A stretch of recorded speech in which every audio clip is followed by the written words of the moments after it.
तो व्हिडिओ निघतो याचा आता कोणीतरी शूट केला ना, तो शूट करणारा कोण आहे तो पहिला घावला पाहिजे. प्रसिद्ध व्हायला लागले. त्याचबरोबर झिरवळांचे सुद्धा व्हिडिओ व्हायरल झाले. रुपाली चाकणकरांनी राजीनामा दिलेला आहे प्रदेशाध्यक्षपदाचा आणि महिला अध्यक्षाचा. पण कसं बघता या संपूर्ण प्रकरणाकडे? विषय असा आहे की ठीक आहे, रुपाली त्यांनी राजीनामा दिला, आयोगाचाही दिला असेल, प्रदेशाध्यक्षपदाचा दिला असेल, म्हणून त्या दोषी आहेत असं नाही आहे. ज्यावेळेस आपल्यावर आरोप होतात त्यावेळेला आपण पदापासून बाजूला होऊन निष्पक्षपातानं चौकशी व्हावी हा त्यामागचा उद्देश असतो. आणि त्यामुळं त्या काही दोषी आहेत म्हणून त्यांनी राजीनामा दिला असं जे काही लोक बोलत आहेत त्यात काही तथ्य नाही असं मला वाटतं.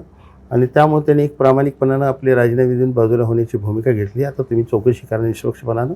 ज्या दिवशी चौकशीचा निकाल येईल, मी त्यात निर्दोष आहे असं वाटेल, त्यावेळेला पुन्हा मी सक्रिय होईन अशी त्यांची मानसिकता असावी. त्यांचं माझं काही बोलणं झालेलं नाही, पण मला थोडंसं ज्ञात आहे की त्यांचा स्वभाव काय आहे. त्या स्वभावानुसार त्यांनी राजीनामा देऊन बाजूला होण्याचा निर्णय केला. ह्यात फार काही गैर नाही आहे.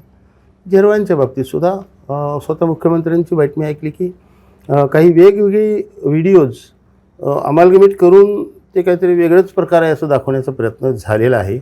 आणि त्यामुळं हे कोणीतरी याच्या मागं आहे. तो व्हिडिओ निघतो याचा आता कोणीतरी शूट केला ना, तो शूट करणारा कोण आहे तो पहिला घावला पाहिजे.